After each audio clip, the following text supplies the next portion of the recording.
Hello everyone, it's our Wednesday live audience show. Welcome to the show. I am Moriah Afolabi, and as always, I have my lovely co-host. Hi ladies. Hi. Good morning. This is our, I don't understand this additional, The additional is it like a couple or something? Is it like a couple? Yes, I think they're A man and woman, or just two guys hugging? Two guys hugging, I think. Right. No, that's Santa Claus and Yeah. It's Santa. Right. It's just pretty distracting. How are you doing, Tokwe? I'm very, very good. Yesterday was the chorale in my kids' school.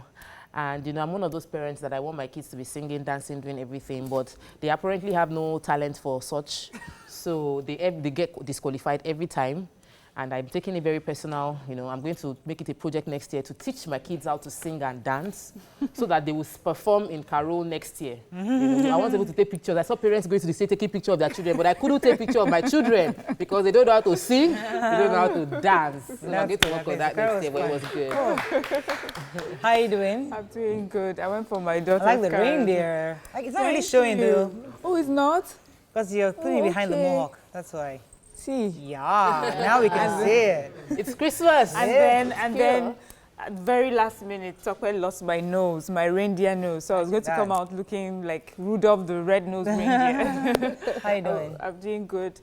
I am doing this intermittent fasting. My God. I mean, it's the right thing to do, but at the wrong time. This morning, I feel a little weak. You know, intermittent fasting, you take, you know, hours, like 24 She hours, was off for 48 48 days. So the hours. last time No I had food. a meal was Sunday, and I haven't had anything until this morning. So Monday and Tuesday, I haven't eaten anything. Whose fault is that? Why are you acting as if it's No, our I'm fault? trying to teach people something. Intermittent fasting is good for you. It helps your body heal, renews your Metabolism. cells and things like that. So it's good for us to take out time, you know, to go off food for a period of time. But me, I have to celebrate because at least I do 12 hours. With this intermittent Christmas fasting. season. That's why now, so that when Christmas You didn't comes, go off I with will January eat. to, it's now when Christmas coming out. Not serious. Anyways, how you doing? Kiki in the building. Yeah, How you doing? I'm well. Any gist for us? Nothing much. I've just been planning the Christmas tree in my house. My children have been like, "Oh, mommy, when are we going to bring out the Christmas tree? When are we going to decorate the front of Yeah, our house?" that's late. It's late. Everybody. Yours is out. Oh, mine is up already. I did mine yesterday night. My one is So- broken. And I refuse to go and buy a new one. You have to go and break in the wrong. You know how you can break at the top, you can still manage it. In the middle. Like, you know what? I just let the kids get back because last year they were still somewhat small, so they didn't really ask for it. Only their sister asked for it. But this year they're Everybody is insisting. older. Yeah. And You're like, going to have to my bring it out. kids You have to were buy it. I'll probably have to buy it, but it's Yeah. really expensive. Yeah, they It's can quite buy Like it. expensive. 25,000, the- 30, yeah. 50. It's Just actually if buy one of the small ones. You depending don't on want the size. the size. They can buy a small one, I Yeah. bet. Yeah. They don't, some ones don't look pretty. They Let just me look explain very... something. I told my kids there's nothing like Santa. I told them Because you don't want to buy trees, because I that's don't want to your buy problem. gifts. I said Christmas tree is a foreign culture. It's not native to us, and I just How blocked. can you as say if- that, Tokwe? I'm just No, so happy. I I'm disagree just with so you. happy that my No, children because- are not watching this morning. Yeah. Because it would have broken their heart this Oh, morning. but I had to let Yeah. them have that reality check. I'm sorry. So for parents that are in my category, Ijebu prudent parents, welcome. You can tell your children straight up, there's nothing. Christmas, Jesus was born and he has saved you. If mommy likes, she can buy you gifts. If she I doesn't, just told my children, it's too expensive. I'm not buying any tree. I don't have money. It's either you choose tree or you choose gifts. Choose one. So everybody kept their mouth shut. Let's go on a break. When we come back, we'll breeze through the front pages of the newspaper. Stay with us. We'll be right back.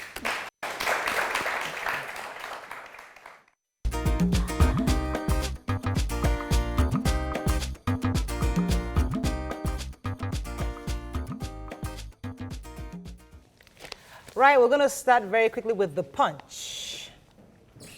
EFCC board uproar as South and Southeast senators protest zones exclusion. Atiku Ezekwesili absent as presidential candidate sign peace pact. Man kills 4 children, commits suicide in Rivers. Amosu will change his mind on my candidature, says APC candidate. Unsigned electoral bill, Dogara Gbajabiamila stopped debate on Buhari's letter. EFCC detains Tunde Ayeni to arraign him for fraud. Senate probes police role in Ondo assembly crisis. Strike may end on Monday as FG has to reach partial pact. Election meddling, Jonathan's book Misrepresented Facts, says the U.S. And the Suki's fresh application stalls his trial in absentia. Let's start with the human interest. This man. Okay, so I have a story. This man, Patrick Achibong, is a 35-year-old indigene of Cross River State in Port Harcourt. He strangled his 4 children, aged 1, 3, 5, and 8, and then hanged himself and burnt his house. He had previously, that day, sent his wife out of his home, and then he did that. The wife had already gone around neighbors saying, you know, she's afraid that something might happen with her children. The children. Yes.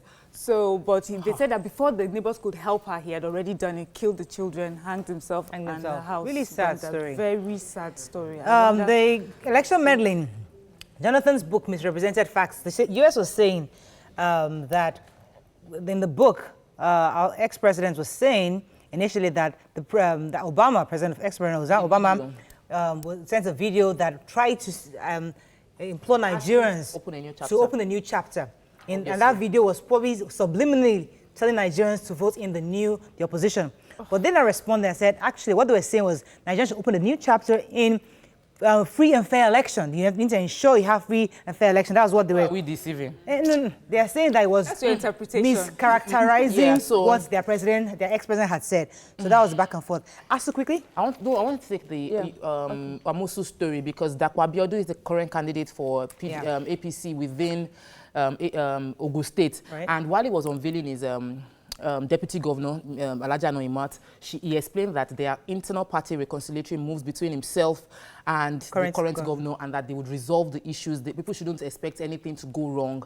They will make things work and move forward. Because we're hearing just that somebody was going to SDP. Yes, that nothing is going on like that. All right, very quickly. Yeah, the ASU story, the federal government and the striking academic staff union of universities have reached a partial agreement concerning ASU. So we're told that ASU will be called off on Monday, and that reconciliation meeting which held yesterday, that they aimed at resolving the strike and also the salaries. I'm worried about the partial pact. Yeah. Okay. Let's see how that goes. At least there is movement forward. Yeah, that's the most important thing. It's not stalled like before. At least let's move on salaries will be paid. Let's move on to Vanguard. I thought we had Nation here, but I can't find it.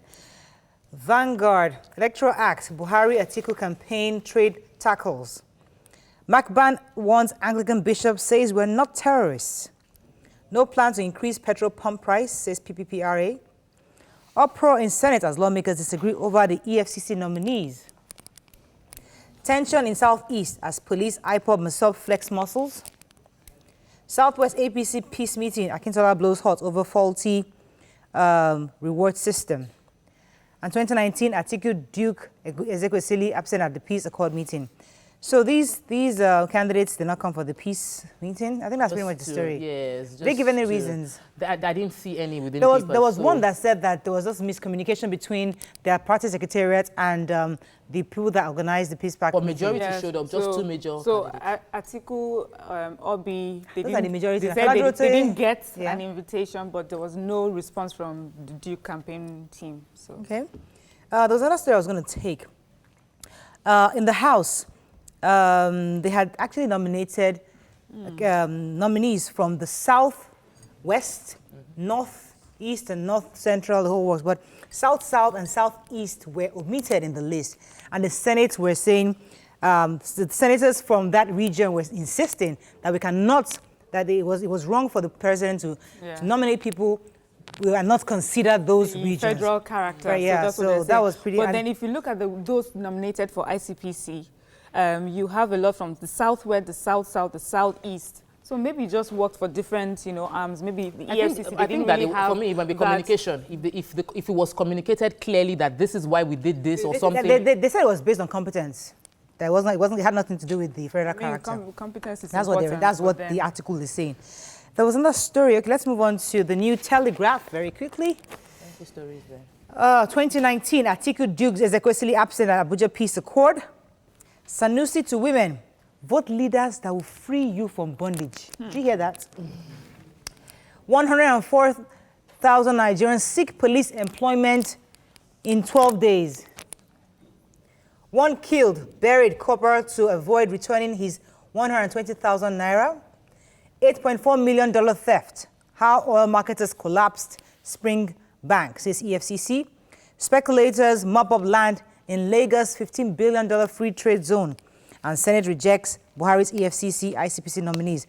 Oh, the scientists also developed safe antibiotics from the wasp venom. I thought wasp was dangerous. Yeah, so that's the thing. So that's People why are building resistance against antibiotics because I think we don't use it well. Whenever you skip using your antibiotics, Is it too much, Seth? we use it too much in Nigeria, and generally when you skip using your antibiotics, your body will build resistance against it, which means that you can't fight infection. Right. But then they've developed in MIT a new strain of antibiotics from wasp venom that is very strong, and they believe that our body cannot resist it, which is good. So it's still a study, or is it now out? You're not sure yet? They've discovered it. So that means that it will soon be Let's take the human interest story. Sanusi to women. What's he saying? The Emir of Kano, Malam Muhammad Sanusi II, have urged women to please vote wisely and that and to free them from bondage and elect the leaders who will help them when it comes to their values and their human rights. So she was saying that in the last election we didn't have our major candidates did not campaign in support of women. They did not campaign that they were going to make any policies they didn't even mention women in their policies at all. And that women now should, and that we have enough number as women to sway votes. And so we should include women in the campaign policy for the year. That they should be included in the campaign. So yeah. Cool. One killed, buried corporal to avoid returning 120,000. Who read that story? Nobody? No. Okay, let's move on now to the last story, the last paper actually. Nigerian Tribune. Atiku is Ekwesili Duke absent at the Buhari, 71 others signed peace accord. Over 104,000 apply for the police constable job in 12 days. Ambode Shetima meets aggrieved Southwest APC members in Ibadan. NDIC joins CBN in Islamic Financial Services Board. No plan to increase petrol price. Will place governors owing salaries, pensions on watch list, says NLC. And Time Magazine names Khashoggi, other prosecuted journalist, Person of the Year. Yeah, so I have the NLC story. Okay, go ahead. Yes, so Comrade Ayuba Waba, he's the NLC president, and during the 2018 International Pensions Day, he was just saying that they're going to put governors who have not paid salaries or pensions on watch list. So workers across the globe, when they see them, they'll name them and they'll shame them and they'll make, which is... What impact does that really make, really? I mean, let's... Yeah, I don't know if our politicians feel shame, really. Today, yeah. Who read the constable story? Jobs in 12 days. What was that? But it was really, I read briefly, but it was just an information that we had over 120,000 applicants for the job. So apparently, the way we look at it, that police isn't such a lucrative job. The point is people are jobless enough to take anything that comes their way. We need to create more platforms that would engage people positively in our environment. Yeah, we need to move on. Unfortunately, that's all we can take on the front page review. When we return, we have representatives from Branch International to enlighten us on what their company stands for. Stay with us. We'll be right back.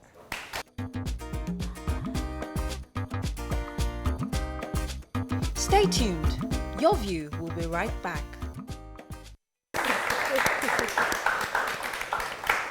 Thanks for staying with us. So, with us, joining us is the manager, Branch. It's called Branch. Wow. Maria Rutilu. Welcome to the show, Maria. Thank you. Maria is going to be talking to us about an app. Tell us exactly about this app. What is Branch? Exactly. So Branch is essentially an app. It's a financial services company that gives loans via your telephone. No paperwork, no guarantor. We don't need to see you. We don't need to ask if you have a building. It's too good to be true. I know, but it is true. Let's just say what it's about first. It is. So you don't need to see anyone. You don't need to sign any papers. So how we kind of do this is once you apply on your phone, we use the data on your phone to make a lending decision. And then also we start with small amounts and then you grow your loan limit as you repay back. So it's based on trust. The more we see good behavior, the more we kind of like reward. How do you know the data I have on my phone to make a decision? Yes, so that's a good question. So how we think about it is that, as a person, you have a fingerprint. Digitally, you have a digital footprint as well on your smartphone. So we can use that data. It's a lot of data, and it uses technology called artificial intelligence. Essentially, Please explain digital footprints. I would say on your phone, no two phones are alike. Okay. because your usage is different, how you call, how you use it, what apps you use. These are just a few information that helps us make a decision. Right. So we look at all of that, and then the artificial intelligence tells us, should we? That sounds like invasion of privacy. I'm not invading. Yes. Since it's an app, right? And there was a survey that was carried out last year that 25 million smartphones in Nigeria. So as it is, there are a lot of future phones, those that doesn't, you understand what I'm saying? So the question is, how can people who don't have smartphones access this loan? So for now, Branch is actually just on a smartphone app. Think of it this way. Historically, how many people have, gotten loans of, say, like 10,000 in 5 minutes? The traditional banks do not give those type of loans. They also do not give it as quickly. And you have a huge market that actually need this. So it's kind of like one step first. Let us target that market. And then, to your point, smartphone prices are actually dropping across the globe. Yeah. So feature phone users are transitioning to smartphones. Smartphones enable us to have access to more data to make better decisions. Okay, so my question is, because immediately I heard it, I said it's too good to be true. Who are these people that trust Nigerians so much? But then now when you're exactly, and then now you're talking about, what you need, the data on each person's phone. Yeah. So it's like you're using my privacy as collateral for. I wouldn't call it collateral. I wouldn't say your privacy. So, for example, sounds like there are two ways this could go. You could go the heavy paper route. You would share similar information using your heavy, the paper anyway, and this just kind of makes that process quicker. I'm a fan already. Wait, let me understand. All right. So there's somebody here right now, young, trying to start a business. Yes. And what you're telling the person is that by an app. Exactly. On their phone. Yes. You can actually get a loan. Yes. And how do you identify them? By all the what you've been information doing online on your phone. There are a lot of things people do now with artificial intelligence. They can trace out, if you spend so much time on social media, if you're doing research. My phone tells me that I've spent a lot of time on educational research, as opposed to just social media. So they can look at that and think that this person is a serious person. So right? it's not, you get the general principle, but it's not that simple. So we look at as high as like 5,000 data points. Wow. Exactly, which is where artificial intelligence comes in. And we also ask 4 questions upon sign up. We just don't give you. We ask for your name, your BVN, your phone number, and your bank account number. Okay. So those are the 4 information we ask up front. Of course, if you have my BVN then. Are you a Nigerian company, or where are you originating? So our company started in the United States. We have the holding company in the United States, but we are in 5 countries now. Kenya, we started in Kenya, obviously, mobile money. Tanzania, Uganda, Mexico, India.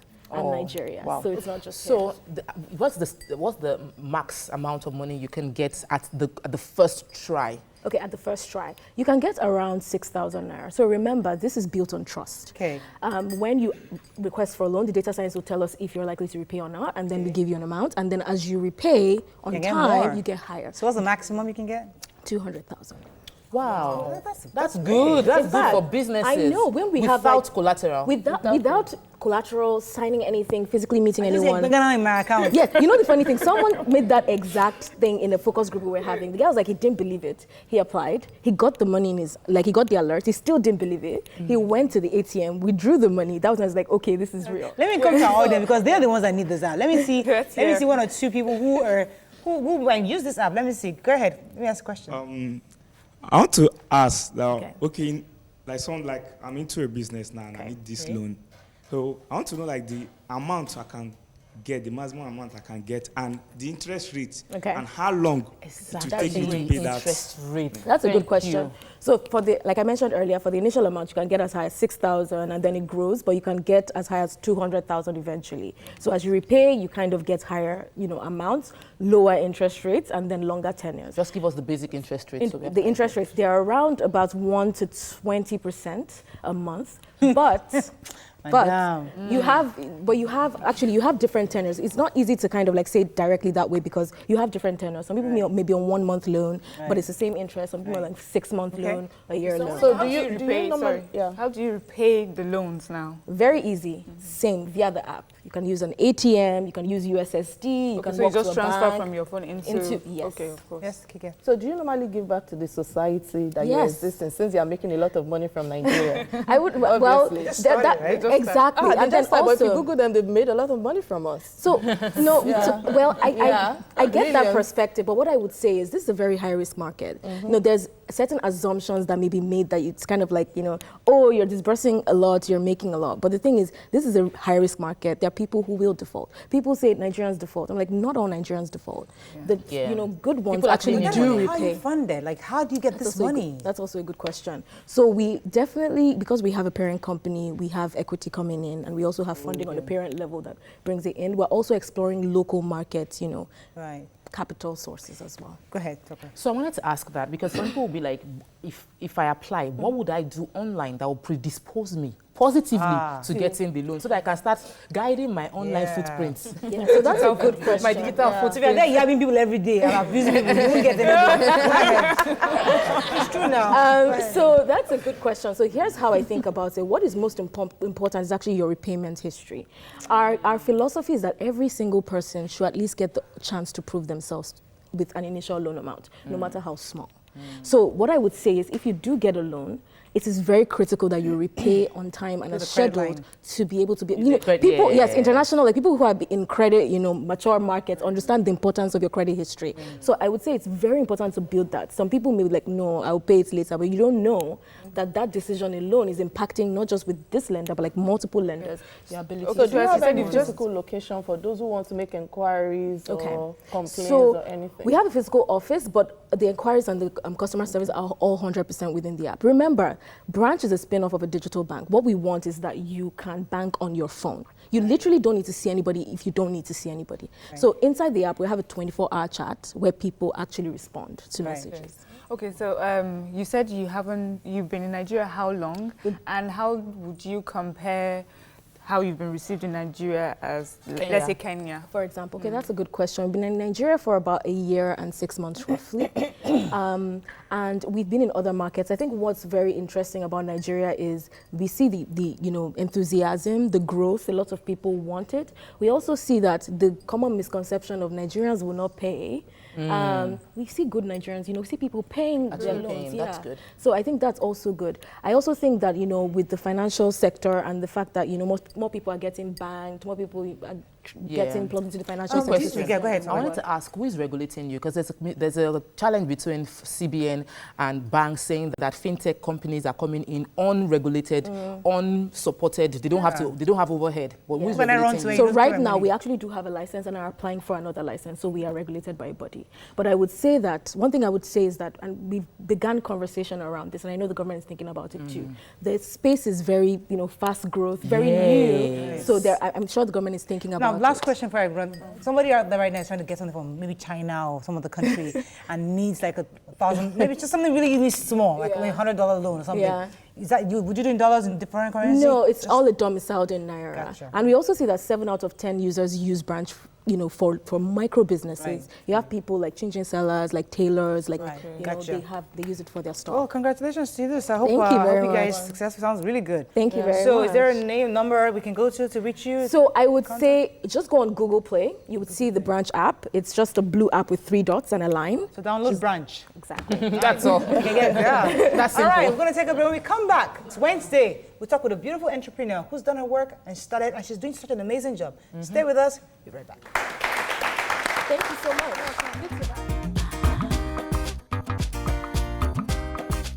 Stay tuned. Your View will be right back.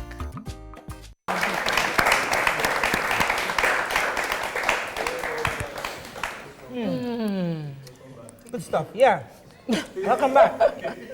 Beautiful Ehime, she got us some yogurt. Ehime Akindele is a renowned entrepreneur who is doing beautifully well by providing me a yogurt. Actually, she's doing very well in her field. After leaving her banking job to start making yogurt. And now her brand has become a household name in the industry. Welcome to the show. And I have to tell you, this stuff tastes good. Thank you so much. Thank you. So yeah. We're bringing you on the segment we call Women with Love, and because we want to encourage entrepreneurship, women into being successful, showing them role models that are doing well. So your journey started as a banker in Texas, Citibank. What made you relocate to Nigeria, and how has business been here? I think the decision to relocate was pretty easy. My first time in Nigeria in over maybe 10 to 15 years was my brother's wedding. So my brother had moved back to Nigeria and he was getting married. So we came for the wedding and I kept asking people, I wanted some frozen yogurt, but there was none. At that point in time, I was so obsessed with frozen yogurt. I think at that time, there was only an ice cream shop in Lagos, and I just thought that this was a great opportunity. It was a business that I actually always wanted to do, even in the US, but I thought instead of doing it in the US, why not come back home and contribute to my own country and do something positive, and that's, so I took out my 401k and came back. Whoa. Okay, all right. After tasting this, I can't help but ask you that, because according to advertising, you must have a bold target. Okay. So I understand from what Tope said earlier before when we were on break that the yogurt you tasted had a little bit of NC, one. Then we are tasting this right now. So let me ask you, who are your target audience? Because do you have, it's obvious that you have different recipe that you our target audience is everyone from even male, from babies, male, female. We have a big male customer following to even adults. One of the things that people love about our yogurt is that it's fresh. We make it with fresh yogurt. We start from a milk process which is sourced from I don't want to market the show. I want to start as an entrepreneur. So I want to start. How did you start your business in Nigeria? Okay. Did you get funding? How did you get people to believe in it? And I tried to start a Tiger Nut business not too long ago. And one of the things that distracted me, or that dissuaded me from doing it, was the fact of the electricity. I needed to constantly have generator running to power Tiger Nut. So what were the challenges you went through, and how did you start? So I think let's start with that. I think for me it was a very small start. We probably started with less than 50,000 naira. We were renting machines from a company at the time we were making the yogurt and renting machines to go do it. Went to the Get Arena, and they used to have something called LPM, Market Le Petit Marche, on Sundays. Yes. And we just did a pop-up at Le Petit Marche, and we were giving people samples, and people were tasting it, and it turned into a fight where everyone was saying, we want to buy, stop giving out for free because we don't want it to run out. And that's when we realized that, you know, this might end up being something really great. And we booked our first event from there. So we had a bride ask us, do you want to come?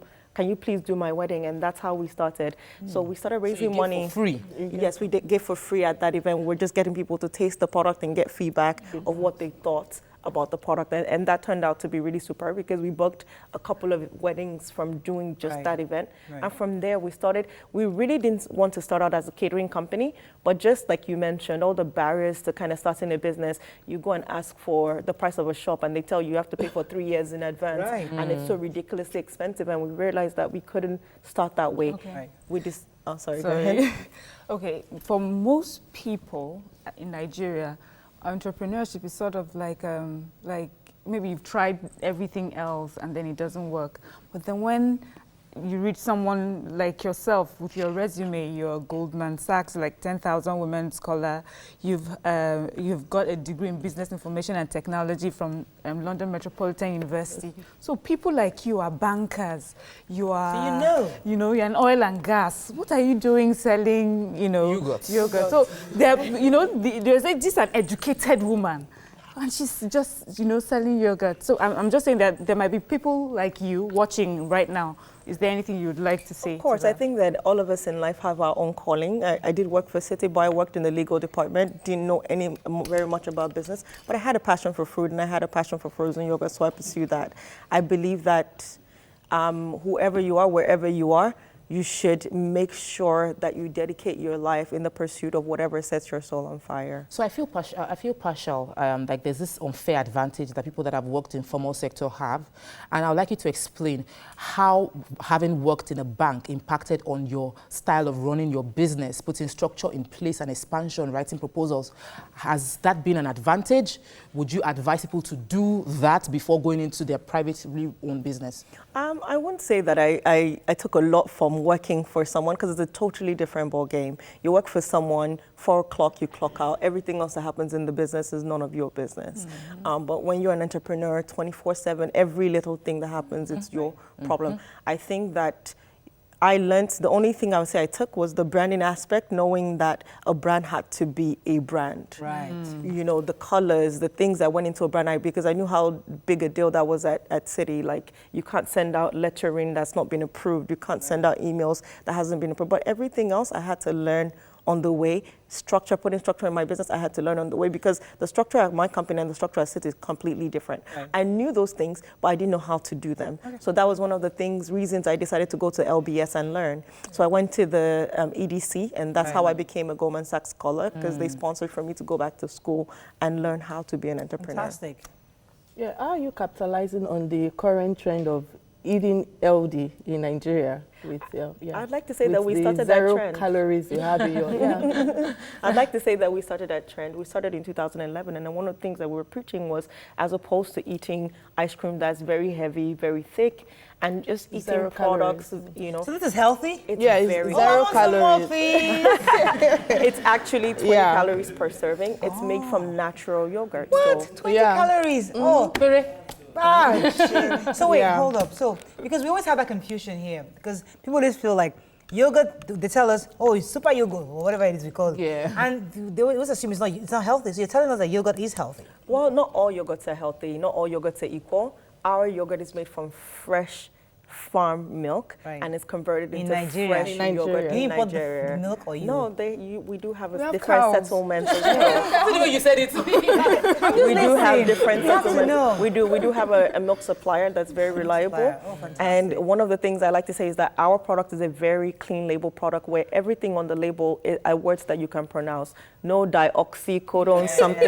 Everything is made fresh, and everything is fresh. All right, we're going to go on a break. When we come back, we want to talk to our audience, because I want people to feel they've got information on how to start a business and how to run, especially because this packaging thing. Getting everything. funding. I mean, I told you, my Tiger Nuts got stuck because I couldn't find the right packaging. The bottles were just very, very local. I just said, I can't put my name on this. So it's really confusing, but we're going to break. We'll be right back.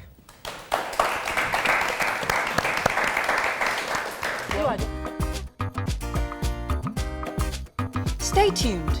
Your View will be right back. Thanks for staying with us. So you said something about saving something during the break. A lot of people have a business, and one of the greatest challenges is that once somebody pays you for that service, you spend it on something. So how are you able to save that money and invest it right back into the business? It's such a hard struggle for the average entrepreneur. I think I'm very particular about saving. I've always had a savings culture. So even at Swiki, we make sure that we save every month. We're part of several draws with different women. I have several different women who are like my accountability partners, who make sure that I save and make sure that we're meeting our business goals.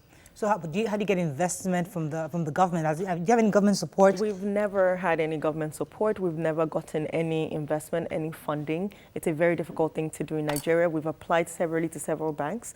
After months and months and months of asking us from everything to the blood of a virgin, to the fire of a dragon, they still turn you down, even if you're able to achieve all those things. So we've never really gotten any real support as a business. Everything that we've done, all our growth has been internally funded, just from the being able to work hard and generate enough revenue to keep growing. Flip it to your experience in another country. You grew up, you spent a lot of time in developed countries, so you know what should have been done. What has that experience been for you? What are the challenges, most important challenges you faced in business, running your business here in Nigeria? It's been so difficult. Outside of the power issue, which we all know, we realized that in Nigeria, you have no support from the government. We started our operations in the US this year in July. We opened in Washington, D.C. area. We do catering. We're working to get into supermarkets. We have a great, fantastic product. We did a pitch for Whole Foods, and they were amazed. Whole Foods is the major supermarket that carries healthy foods, and we passed with flying colors. And we're going to be on their shelves before the end of next year. This is a Nigerian brand that's trying to do something that's extraordinary. We're trying to be the first Nigerian brand that can go from Nigeria to the world, go from local to global. And we're more appreciated in another country than we are in Nigeria. Within a month of being in business, we got a $10,000 line of credit for our U.S. business from our bank that we've only opened for less than a month. In Nigeria, they're still asking for the Virgin Mary's blood. So could you say that could be a problem with, because a lot of people would say, oh, Nigerian-made goods are more expensive than imported goods. So could that be the problem? It's because we don't get any funding. Everything you do by yourself. Even when you do get funding, it's at the rate of 25% interest rate.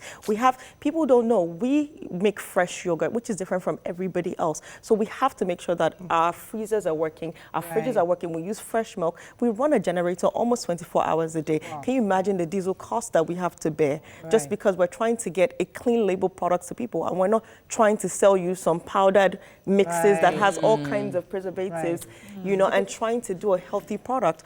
And we've tried to push this for the longest time. We've been here for 7 years, and we've been working. And the government always, outside of not supporting us, they open the borders out to international brands to come in and just kind of affect our business. Do you have any plans of delivering frozen yogurt to people's homes and offices, just like Pizza does? We do. We have a plan to start doing deliveries in January. It's something that we've done in the past, but it's always been hard to manage. But now we're working together to... Okay, I was just about branding. Yeah, so I'm going to quickly take you back to, you were talking about branding, and that's one of the things you learned got from your bagging. The spoon. So for me, I think sometimes we hear in Nigeria that we don't spend enough money on advertising or branding because we feel that people really don't care. I mean, yogurt is yogurt. If it tastes nice, it tastes nice. If it doesn't, it doesn't. Why do you think it's important to have colors, to have shapes, and things to distinguish you? I think it's very, very important. I think people can... I think your brand tells a story. From our spoons, it tells a story. I designed the spoon, and I love the feedback I get from customers. I love when people tell me, oh, my child will not eat except it's with your spoon. I love when I go to people's houses and I see stacks and stacks of it because they keep it and they never throw it away. You know, recipes and that's what a brand does, because people remember you. It's marketing in a way, because if my spoons are in your desk at home or your desk at work, in a way you are thinking of me. You know, so remember. I think, you're thinking of the brand. I think branding is such a core thing to any business. Sorry, one last thing. Are these made here? No, they're made in China. What we don't have the capacity to make this here. Based on your 7 years of entrepreneurship journey in Nigeria, what's that lesson that you believe every entrepreneur should know now? That's like maybe 1 or 2, 3 things that we can take home as an entrepreneur watching. I think that any entrepreneur that wants to be in the Nigerian market, you have to be resilient. You have to be absolutely resilient, because things come at you, they come at you fast too. I freaked out. I just left. Things always happen. I can't tell you in my journey, it's been 7 years, all the things I've gone through. I've had some great highs, but I've had some horrible lows. This year, I remember losing 1 million naira worth of diesel because some security person forgot to turn off the tap. And I remember going into my office and kneeling down and crying and bursting into tears. But these are things that customers don't see. People don't see on the outside. And these are real. Unfortunately, that's a round up, unfortunately. But thank you so much. I think we learned quite a bit. Resilience is important. I learned that today because I chickened out. I was like, you know what? I have a daytime job. I'm not going to kill myself. Well, thank you so much, Ehime, for coming. Thank you for having me on the show. And the yogurt is fantastic. Thank you so much. I do have a good product. All right. Thank you. Don't forget to watch your repeat at 11 p.m. tonight. Have a fabulous day. We'll see you tomorrow. Bye-bye.